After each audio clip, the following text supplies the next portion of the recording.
Okay, so I mean, we've been talking self-control, and we really wanted.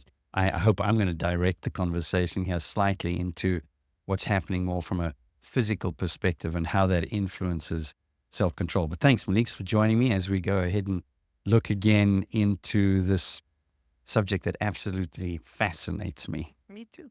Yep. Uh, we do had off camera the conversation, but something that I noticed very rarely is discussed about how much really our mind and whatever we do in this case, self control, depends on the health of the body and definitely the physical side, Yeah. which unfortunately is a little bit of a catch 22. Very true. So let's unpack that. That the brain functions the most optimally in a certain state, metabolic state, and definitely that the body is influencing brain and the brain the other way around. But without being too technical, how important it is to have a physical health as a backup and foundation of all this better decision making and definitely exercising self-regulation and having kind of that um energy to sustain certain things down the line. It's vitally important. And I'll say it to you like that because, in so many respects, we would look at something like a muscle and say, well, a muscle can work for a period of time, but when that muscle fatigues, it becomes, much less effective, eventually becomes painful. We really, really can push things to the point of dysfunction.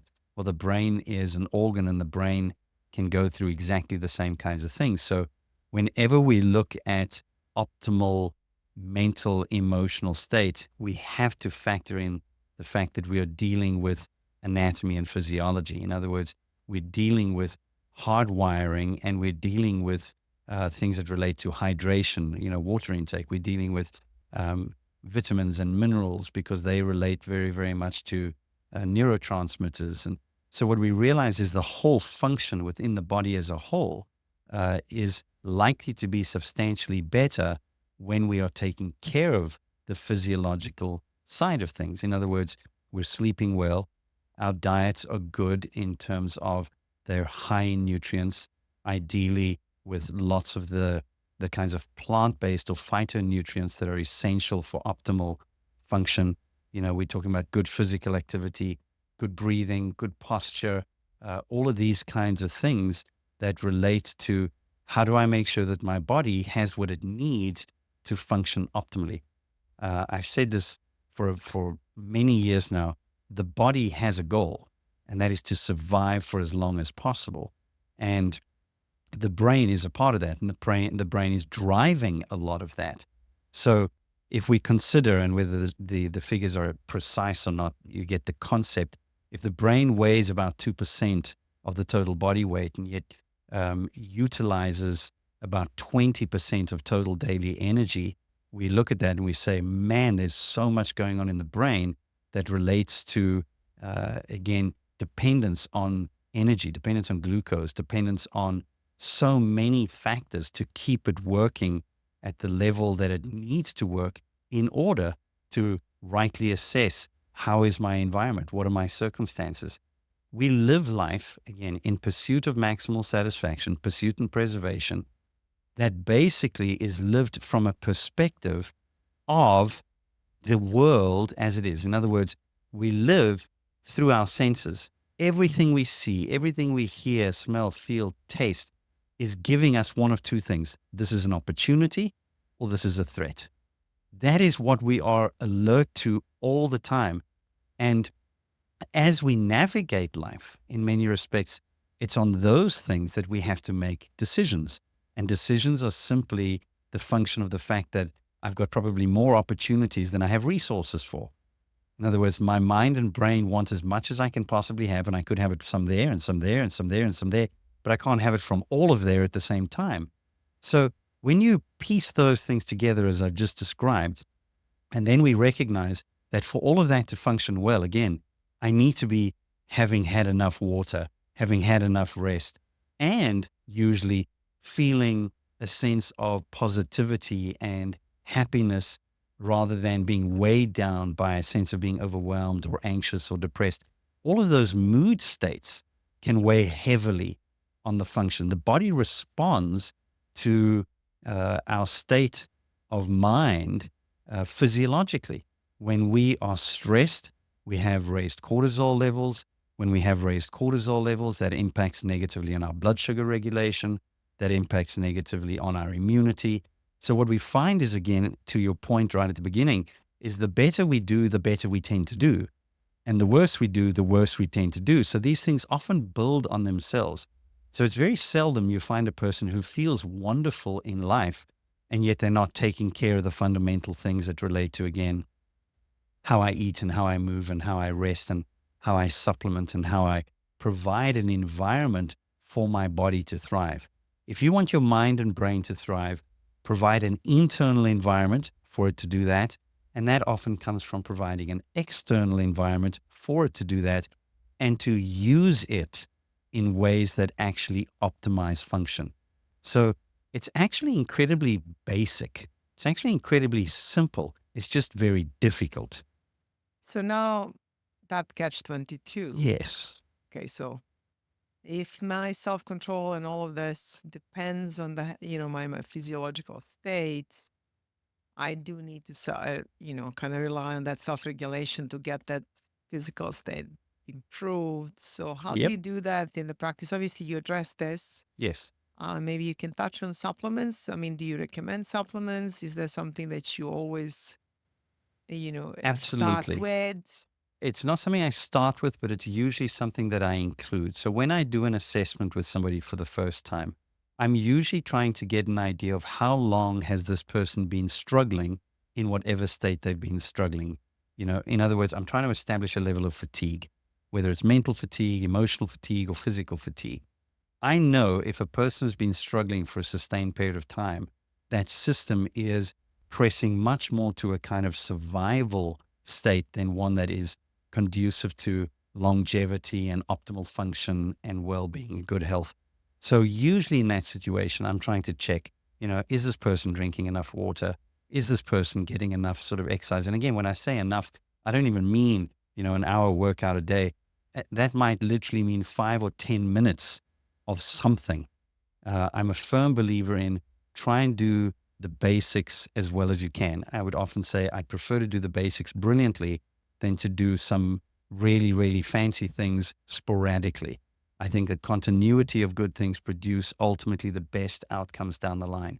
So what one looks at there is if I've had a person who's not supplementing with anything, who genuinely is not getting out there to do any sort of activity, who's not sleeping well, I normally will select something from multiple facets and try and construct a very doable plan that they can implement immediately. And I always ask them, do you think you can do this?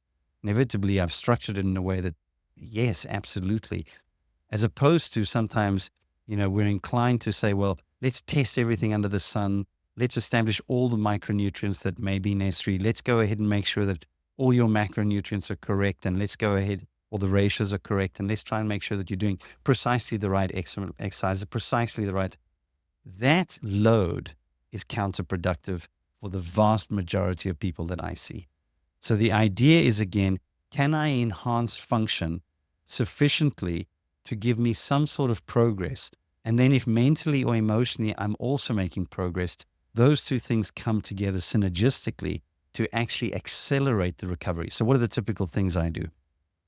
If it's talking about, again, hydration, I encourage people, first thing in the morning, just have a glass of water. Try and, regularly have something that keeps you hydrated.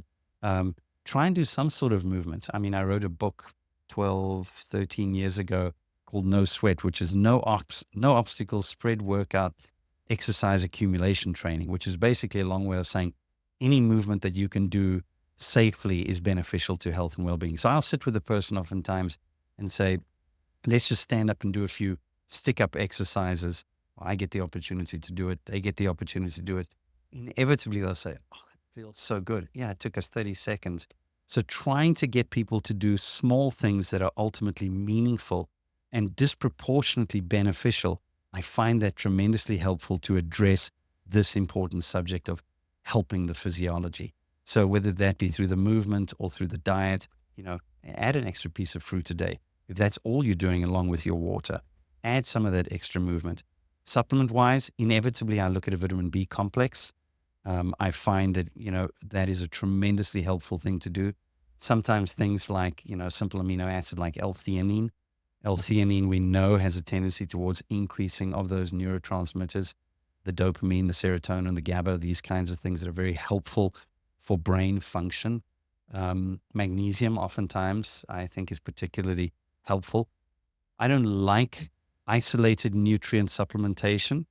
I've just basically said that's exactly what I'm doing, right? I usually will look at some of those things, magnesium, B12s, vitamin D, but ultimately my encouragement is the cell is looking for a spectrum of nutrients. So to have something either from the diet, which usually takes time, energy, and effort, which is ideal, but not necessarily realistic, Yeah. which is why I would default again at times to saying, let's find a good food derived vitamin, mineral, phytonutrient supplement that is convenient enough to take with a glass of water in the morning and at least take half a step in a good direction. And when I'm taking half a step in a good direction with some of the supplements and some of the movement, and maybe one night a week where I'm getting enough sleep, and then a little bit of the, sort of lightened load in terms of mood, etc.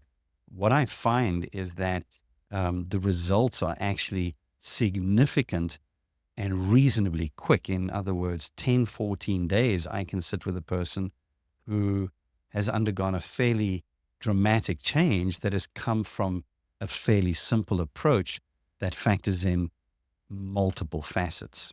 I know you know what that means, but I trust that makes sense.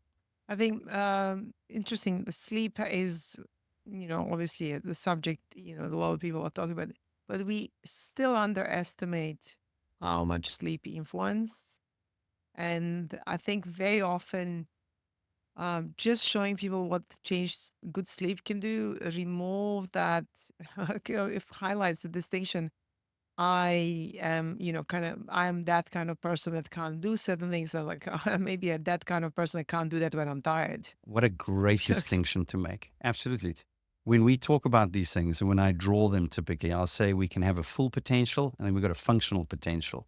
Yeah. Functional potential means how am I in my current state? If I have a good night's sleep and I go through a lot of the things that I just described right now, I'm potentially much, much better off than when I'm fatigued or when I'm down.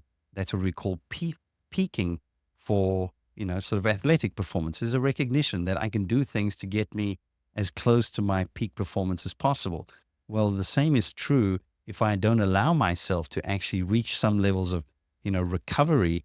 I typically deplete things to the point of becoming fatigued, dysfunctional, burned out, and that weighs heavily, ironically, and typically interrupts sleep. So most of these things that you find compounding Yes. the particular direction that we're heading in. People who exercise self control in one area of life typically become people who exercise self control in other areas of life. And if self control is what typically allows us to act more consistently in line with better judgment, well, that follows that most people exercising reasonable self control in most areas of their life, in terms of the time they go to bed, the time they wake up, the exercise that they do, oh, so they benefit from those things. Yeah, it's one of those things where if I give my time and attention to the things that my body requires, my body rewards me by being much more cooperative with the things that I would like to do and allows me to typically enjoy experiences substantially more. And it also allows me to deal with difficulties substantially better, which usually is collectively a very helpful place and a place thing So to do. we can touch on dopamine and some of the diets that we named. There's a Mm. dopamine detox, but we can discuss about environment really. Hmm. And so what's physiologically happening when we are having these instantaneous, constantly kind of impulsive behaviors that offers immediate reward. And I think there's conditioning that is happening. It's very important to explain why people are aware that certain things are not good. But dopamine itself is anticipation reward actually transmitter and builds up very much to anticipation. It can be very well conditioned. It can work so efficiently, almost like a spam. It's so fast. And it's something that people notice that they feel of eventually out of control because they build up so much of this dopamine conditioning in daily kind of instantaneous rewards that when we ask them, although they rationalize long-term Hmm. benefits, they feel almost like the brain just cannot but seek this little slot machine that's everywhere that is just gonna give that dopamine kick.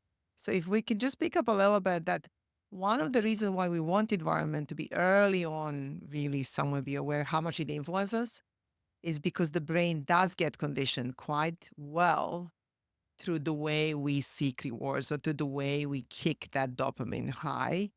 And I think that's very important. So I don't know if you, I mean, I know that some of the people I discussed in the clinic, they mentioned is they tried a dopamine detox diet. I find it really strange. I know what it is a full isolation. It's almost inducing endless boredom, almost. So, so you can dampen So the, let me say this to you. First but and yes, foremost, interrupt me here. right. So let me say this to you. Again, my take on when I deal with people is I make it very clear. I don't want to burden you with the anatomy or the physiology or the biochemistry.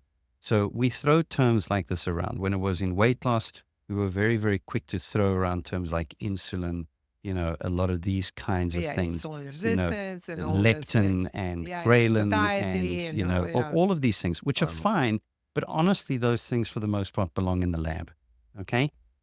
I will translate the impact of those things because that for me is much more meaningful for people as they understand. So, for example, if we understand that the brain wired in pursuit and preservation of maximal satisfaction, one of the ways in which it ensures that it keeps going forward is to desensitize to things, right? In other words, if I have my first ice cream and I'm like, that was delicious, and I have my second ice cream, that was nice, then I have my third ice cream. The simple fact of the matter is anything that we engage in, anything sensory, right, has a tendency to decline in satisfaction value the more I use it sort of shortly after the other. And the same would be true for, again, something like a dopamine hit. So I get the rush, okay?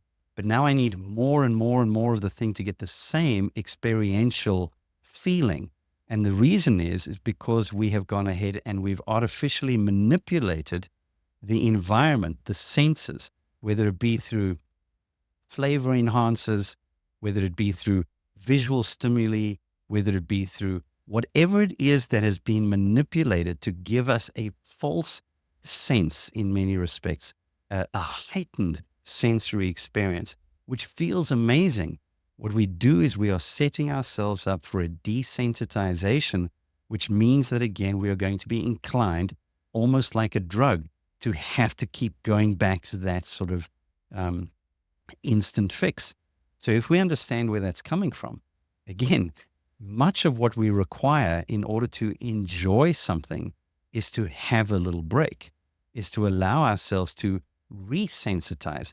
So when people are coming at it now from the perspective of, sort of, let's avoid all social media or avoid all screen time, a detox type of approach like that, the principle is helpful in that you're giving yourself the breathing space to resensitize. Okay.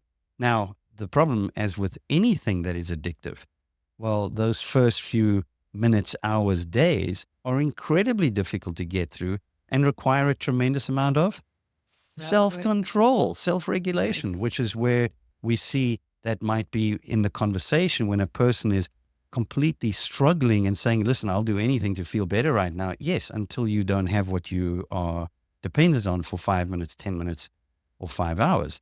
Then it's a matter of, what, can that idea? And here's the problem with that. Anytime I take something on that I fail at, my brain has to process that and it's got to come up with an explanation. There are 6 things that make us unhappy. The fifth one is unmet expectation. Every time we make a decision, it elicits an expectation. An expectation is a forecast of how I think things are going to be. So when my experience is not consistent with what I was expecting, in other words, my experience is typically, in the case that I'm describing, below what I was expecting, that elicits a negative emotion and lots of question marks that beg an answer. So I either say this detox thing doesn't work. That's the easy answer because it didn't improve anything for me. Or the detox thing works, but I'm just not strong enough to go ahead and deal with it. Or I'm a failure. So oftentimes what we find is when we load the individual, we load the brain, we load them with things that are good, but they are not reasonable in the context of where they are at. We oftentimes set them up for failure, which leaves them in an even lower state, seeking what? To rescue the mood. Yes. So we literally, this is why it's so important to understand these things. To go ahead and tell a person you should do this, you shouldn't do that, to do this, to do that, we might be giving them very helpful information. But if we don't understand that that person currently, in their functional state, which is the discussion we've been having, is not in a position to translate those decisions into the kind of action that will serve them very well, we basically are setting them up for more of a problem than actually contributing to any help. That's why the vast majority of people who I see for the first time, who are coming in, I use a satisfaction score. 5 out of 5 is life is wonderful. 1 out of 5 is life is horrible. When I see a person who comes in and they say to me, I'm a 1 or a 2, in that case, I always tell them the reason I'm asking this question is because it's going to determine how much I talk. If I hear that you're a 1 or a 2, then that's what I want to do. I'm going to listen because I need to try and understand the situation so well that any recommendation is going to be meaningful with the least possible load. Whereas I tell people, I mean, I can sit down with you right now. After 25 years of being doing what I'm doing, right, in terms of holistic healthcare, there's very, very few things that I'm confronted with in a day that I can't offer meaningful, practical advice to help a person improve their situation. That doesn't mean with every person I sit down, I try and give them objectively the best plan, what they need to think, what they need to eat, how they need to go ahead and exercise, what kind of rest and relaxation, what kind of supplement, what kind of therapy, what kind of medication, what kind of environment. No, why? Because again, when the burden of an intervention outweighs the potential benefit of that intervention, we're doing more harm than good. So everything that I look at doing is with the understanding that we are not always at our best. And with that understanding, whether that is mentally, emotionally, or physically, or in terms of environmentally or circumstantially, if I can't identify those things carefully, it's highly unlikely that I'm going to put together the kind of plan that is meaningful for this person at this point in time. So again, every person, I believe, can benefit from doing some of the basics a little better as they try and get themselves into a functional state that is a little better, that allows them to utilize the kind of information that will take them to somewhat better decisions with somewhat more self-control and produce somewhat of a better outcome. And that's where we find people now starting to go ahead and derive benefit and it builds a sense of confidence. It builds a sense of positive well-being. It builds a sense of I can. And this is what we need to go ahead and grow slowly. Now, I know I deviated tremendously from the point of, the idea of detox. The bottom line is this: the more we are exposed to anything, right, the more we desensitize. Resensitization is probably a massively underlooked or underconsidered thing that we need to be doing as we try and rebuild a person to a position where they can actually go ahead and make genuinely meaningful change. But that only comes when we have an understanding. So whether we're going to talk, dopamine, or we're going to talk about any of the other neurotransmitters, honestly, it comes down to translate that into something practical. The more you do this, the more dependent you become. The more dependent you become, the more you're going to want it because it's not going to give you the same satisfaction value. We need to recognize that that is a very slippery slope. So let's provide you with the kinds of things that are good for all the things that are happening in your brain, and then say to you that the difficulty that comes from the withdrawal is contributing to a resensitization so that guess what? You'll be able to enjoy these things even more once the mind, the brain, the body have allowed themselves to be better prepared for something that is possibly not quite as frequent, not quite intense. And all of a sudden, we can enjoy the natural sounds and sights and flavors that really are back to what we would term the simple things in life.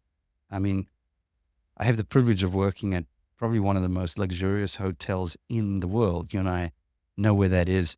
And one of the things that fascinated me when I had the privilege of walking through there before they opened was the emphasis on some of the simplest things. These are people who can afford, who've experienced probably just about everything in life. But what I noticed, and I noticed this a couple of years ago, the emphasis for those people is let's go back to simplicity, because there is almost a matter of they're so overwhelmed and desensitized to the complexity of the things that people are offering that sometimes it's just a little bit more of a simple, smaller, quieter, you know, still attention to detail, but that is a picture of the thing that I'm describing right now. We see it. The mind, the brain, the body needs a break from even nice things at times in order to allow it to enjoy the things in a way that they are actually intended. So again, off on a tangent, but Off on a tangent, I think I'm going to go back to what you mentioned. There's quite a lot of this sensory seeking that I think it's problematic. And that's always distinction I keep coming back. How do you get that same satisfaction or, movement from sensory seeking kind of reward and incentivizing yourself to move into something that is far less moody, which is what we keep saying about, identity let's clarify morality. just what do you mean by moody? I think I know what you mean I by that, mean, but it's just something that doesn't, it's just more, has offers, doesn't have the same value in feedback. It changes. You can it's more desensitize. stable. Yes, exactly. Right. Over time, has a stability in Stability. and something Yes. that you can lock in Yes. and continuously It's offers reliable. exactly and Yeah. offers a recharging and something to come back and is there and you can source yourself much better than this sensory obviously stimuli. But the world as it is, Yeah. we discussed this by kids and I really want to come back on that. So one Not of the today. yeah, we discussed them. Okay, Not today. not today, but you know the young brains as they are, and we know it's a skill and we need to set it up, and you want them to you set up the environment for success, but then our kids are involved with environment, and it seems like as adults we have seen that we haven't evolved much from kids brains because we behave almost That's a great statement. similarly. We just quite often I go out and I see parents next to kids on the phone as much as a kid is on the phone, and I see people sitting in the restaurants or going to socialize, but actually socialize with the screens more than with each other. And it's just something is going on here that it's just sensory, so kidnapped here. As you mentioned that, there's a part of me that feels guilty doing these conversations because in essence, that's the Yeah, vehicle I we're know. We using. discussed it. So I look at it and I say, well, I do believe that a lot of the technology allows us to improve certain areas of our life. Sure, And whether that sure. comes in the form of making something more efficient or whether that comes in form of giving better information, whatever that might be. But the reality is, I mean, if you and I are speaking for 15, 20 minutes or 40 minutes or 45 minutes, somebody's got to give that time. Yes, And yes. I'm mindful that that is not something I want to rob people of, which is why, it's important for us to keep it as real as possible. That's why I shy away from discussing, biochemistry or, neurophysiology or anatomy, because at the end of the Doesn't day, translate. it It's doesn't pragmatic. translate. So even as you and I are having this conversation, I'm saying, how can we have this conversation if I don't encourage anybody who's decided to give their time to watch this conversation, to not say, do yourself a favor and go for a 10-minute walk straight after this, if you can. Go and find something that is practically helpful. Go and have a glass of water. Go and eat an apple. Go and message somebody who you love and tell them, I miss you. Do something small that has disproportionate satisfaction value to the upside. If that's not what we are doing right now, I certainly am under no illusion that I need to go ahead and add to the mountains and mountains of information that is out there for the sake of adding to information. No, I'm clear on what you know I do on a day-to-day basis with people, and I'm clear on how valuable that has proven to be in my own life and in the life of the lives of the people I've worked with, which is why I ventured out, and you've helped me do that, is because I want that kind of information out there, because at the end of the day, it is intended to declutter. Ironically, I'm taking something on board that is going to free me up from a lot of the other things that I think I need to have or should have with regards my diet, or with regards my exercise, or with regards my supplements, or with regards, what my education, or with, every podcast, or, every book under the sun in 15 minutes, or whatever else it is that I feel I need to be taking on board to find myself more satisfied with life. In so many respects, my response is, again, just do the basics well. They have stood the test of time. They have been pushed out of the way for the most part, with the claims of lots of the things that are going to give you massive satisfaction, if you go ahead and do them. And we seek out that information on platforms again like this. This is not an assault on the platform. It's not an assault on anybody who wants to try and help. But it is just, there's a bit of a catch-22 for me. Yeah, we always said it. We Yeah. always said it. We always Yeah. ask ourselves, how can we add value rather than pinch on, time? And that time is a currency we can never return to people, Yeah. honestly. It's the most valuable currency is the time. And we really kind of had that long delay of this, any kind of public showing Absolutely. ourselves and having this conversation we had privately all the time. Yeah. Um, so I'm going to ask you, so how do you do these basics perfectly? And I mean, no, let's not use perfectly. How do you do yourself? How do you do basics? What do you do? So I love the fact that you corrected on the perfectly, Yeah, because that, that doesn't exist I'm of the actually. opinion that doing things well most of the time, doing something that is good enough, right? That doesn't mean we become complacent, but how do I do it? So I definitely try, when it comes to the eating part, right, to fueling, I try and eat as naturally as possible. I've got a whole section on what I think from a cellular perspective translates into what kind of food should we be eating. And it's very, very simple. A good variety of clean, whole foods, plant strong, mostly raw in quantities that get us to the weight that we choose to be. That's what I consider my 6-point summary of nutrition, right? The idea is I try and follow that the majority of the time. I do enjoy ice cream. I do enjoy chocolate. I do enjoy many of those kinds of things, but they form a small component of the generally good things I do most of the time. From a convenience and supplement perspective, I depend quite heavily on vegan protein shakes. I have them for breakfast. I have them throughout the day. You know what my day looks like. I sit with my first patient at 9 o'clock, and I have zero break, back to It's back, true. an hour after the other, 8 appointments in the day, and I live on my shake. And in between, I might steal, a couple of push-ups here and a couple of squats there and a couple of those kinds of things. So I apply the principles of my movement throughout the day, that no sweat Snack approach, movements. snack movements, right? And I make sure that I drink water sufficiently. You know that very well, right? And I supplement. I take a handful of primarily food derived, or the kinds of supplements that I think are as closely aligned with what would be natural as possible. Um, so then, again, I try and have at least one night a week where I get a good 8 hour sleep. Generally, I'm probably around the 7.5 hour mark. But if I feel myself fatiguing, then I will definitely make a point of adjusting and, countering that in the week. I am fortunate to have a infrared sauna at home. So when I feel myself needing a bit of a break or needing that, I will go ahead and do that. My brother has an ice bath at home, so I might pop in there on occasion. And those are the kinds of things that I'm privileged to have access to. I'm not regimented in my use of them. I'm very, very much utilizing these things on the The go gym as in a well. way.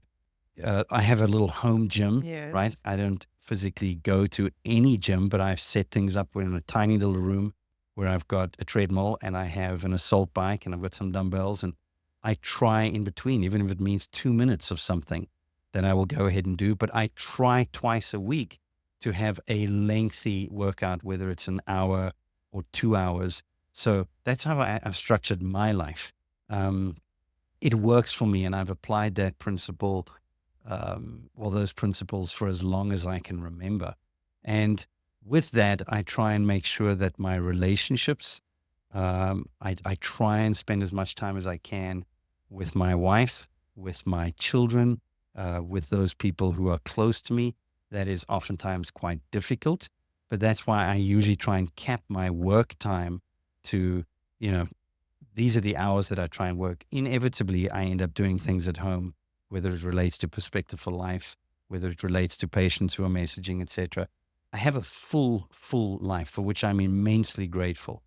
But it's very seldom that I ever feel overwhelmed or stressed. And that's largely because I've got these little bits and pieces in place all the time, and also because I'm very mindful of my functional potential and try never take on that which is beyond what is realistic for me. Um, and that has been something that has been helpful. So, practically speaking, again, I try and function with margin. In other words, I try and leave a gap within the time that I have where it's not occupied to the absolute limits, because I know inevitably things are going to come. So when something gets added to my day, it falls into the gutter area that I have, Oh, okay. which means that I don't then end up pushing, right up against the limit. I make provision for the additional things that are likely to come. And even with that, I mean, even today, I'm mindful of some of the calls that I've had, people asking for things. They press those boundaries all the time. And it was a question that you had a little earlier. How do I guard against that? Often apologetically, often saying, I wish I could help, but for me to do so, I'm going to dilute what I'm doing for that person. I'm going to dilute the things that I have available to the other people who are my priorities. And because I'm clear on what my priorities are, and I say this often, and that I try and hold to that, it allows me to go ahead and say no to a lot of the things, whether it be screen time or whether it be those things. Yes, I have a look from time to time. I find some wonderful quotes. I love the odd, song that I pick up on some of the social media, but it's very seldom that you'll ever find me spending more than 2 minutes or 3 minutes on any of those kinds of things, just because they don't, they're not priority. So in many respects, again, I think that in the time that I've had to really look at these things, to really apply these things, I'm very happy with the way in which I try and navigate the inevitable challenges. Not perfect, far from it. Don't always make the best decisions, but I'm quick to recognize where the failures are, learn from them, and try and fine tune and redirect, and then exercise the self control and motivate that with the intrinsic things that we'll discuss in other videos. Okay, so that's very intentional life. Very intentional. I said at the beginning, any success, right? Few good decisions and a lot of perseverance. If you break those two things down, well informed, right? Aware, intentional, and repetitive. And I think that the CD in my car, the fact that it's still a CD should prove that. It's still the same CD that I've had probably for the last 15 years unchanged. As boring as that might sound, right? I am somewhat repetitive in the kinds of things that I do. And thankfully, it works really well for me. Do you want to leave for the next one? Let's leave for the The next one. why, the big why. What should we attach our self control to? Let's leave it for the next one. Never leave us. Leave it for the next one. Thanks for that.